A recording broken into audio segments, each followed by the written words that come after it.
ជំរាបសួរថ្ងៃនេះខ្ញុំសូមបង្ហាញបងប្អូនអំពីរបៀបធ្វើអាម៉ុកសាច់មាន់ក្រៅពីសាច់មាន់ម្ហូបនេះបងប្អូនអាចដាក់ត្រីខ្យងឬក៏គ្រឿងសមុទ្រជាដើមហើយវិធីធ្វើគឺដូចគ្នាគ្រាន់តែបដូរប្រភេទសាច់ប៉ុណ្ណោះដូច្នេះសូមតាមដានអំពីរបៀបធ្វើទាំងអស់គ្នាជាដំបូងយើងត្រូវហាន់ស្លឹកខាត់ណាតាមពិតដើម្បីធ្វើអាម៉ុកយើងត្រូវប្រើស្លឹកញតែដោយសារខ្ញុំអត់មានដូច្នេះខ្ញុំប្រើស្លឹកខាត់ណាជំនួសវិញហើយយើងត្រូវហាន់វាជារាងតូចៗបន្តិច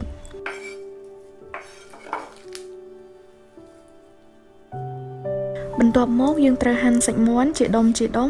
ថ្ងៃនេះខ្ញុំប្រើសាច់មាន់សុទ្ធចំនួន4ខាំយើងអាចប្រើសាច់ភ្លៅក៏បានឬក៏សាច់ទ្រូងក៏បានដែរបន្ទាប់មកទៀតយើងត្រូវធ្វើគ្រឿងគល់ស្លឹកគ្រៃប្រសិនបើបងប្អូនកិនគ្រឿងក្នុងម៉ាស៊ីនដូចខ្ញុំដំបូងយើងត្រូវដាក់ខ្ទិះដូងចំនួន1កែវឬស្មើនឹង250មីលីលីត្រដើម្បីឲ្យម៉ាស៊ីនអាចកិនគ្រឿងបានម៉ត់ល្អបន្ទាប់មកត្រូវដាក់ម្ទេសឆ្អើរគល់ស្លឹកគ្រៃស្លឹកក្រូចសើចហើយនិងរំដេងបន្ទាប់មកត្រូវដាក់ខ្ទឹមសខ្ទឹមក្រហមនិងរមៀតស្រស់ឬក៏ម្សៅរមៀតបន្តិចបន្តួចបន្ទាប់ពីបានកិនគ្រឿងម៉ត់ល្អហើយយើងអាចចាប់ផ្ដើមលាយគ្រឿងផ្សេងៗចូលគ្នាដើម្បីធ្វើជាអាម៉ុកដោយដាក់ទឹកត្រី3ស្លាបព្រាបាយស្ករ1ស្លាបព្រាបាយអំបិល1ចុងស្លាបព្រាកាហ្វេនិងពងមាន់1គ្រាប់យើងត្រូវលាយវាចូលគ្នាឲ្យសព្វសិនរួចមកសម្ដាក់សាច់មាន់ចូល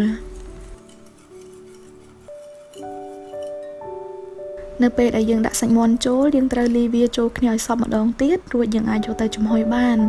ហើយថ្ងៃនេះខ្ញុំចំហុយអាម៉ុកនៅក្នុងកន្ទោងស្លឹកចេកដូច្នេះខ្ញុំនឹងបង្ហាញបងប្អូនអំពីរបៀបធ្វើកន្ទោងផងដែរ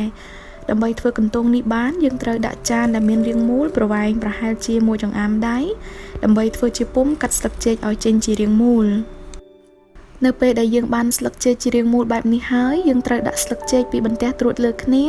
ដោយដាក់ឲ្យស្នាមឆ្នូតលើស្លឹកកាត់ទទឹងគ្នាបន្ទាប់មកយើងត្រូវជីបមាត់ខាងលើហើយយកឈើមកខ្ទស់ឲ្យជាប់យើងត្រូវជីបវា4កន្លែងជុំវិញដើម្បីឲ្យវាคล้ายទៅជាដូចកូនចានតែប្រសិនបើបងប្អូនអត់ចង់ធ្វើកន្ទោងបែបនេះបងប្អូនអាចដាក់ចំហុយនៅក្នុងកូនចានបានហើយប្រសិនបើអាចដាក់ស្លឹកចេកទ្រាប់នៅបាតចានវានឹងកាន់តែធ្វើឲ្យអាម៉ុកមានរសជាតិឆ្ងាញ់ព្រមទាំងមានក្លិនឈ្ងុយ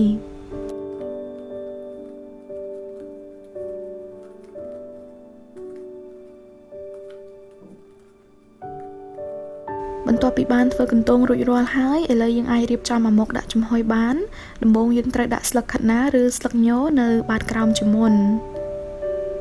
រួចហើយសម្ដួសគ្រឿងអាម៉ុកដាក់ពីលើតែកុំដាក់ពេញពេកព្រោះពេលដែលយើងចំហុយវាអាចនឹងផុលឡើង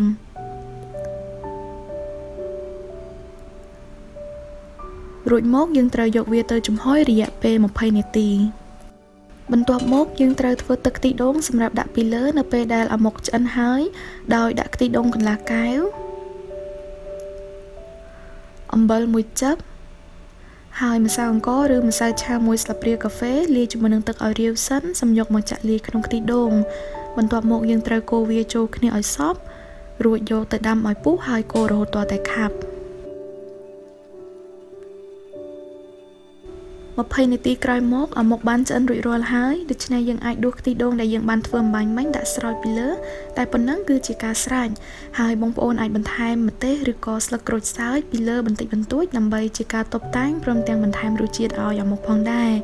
អរគុណច្រើនដែលបានទស្សនាវីដេអូរបស់ខ្ញុំនៅថ្ងៃនេះប្រសិនបើបងប្អូនមានសំណួរឬយោបល់សូមសរសេរនៅក្នុង comment ខាងក្រោមហើយសូមកុំភ្លេចជួយចុច like និង subscribe channel របស់ខ្ញុំផង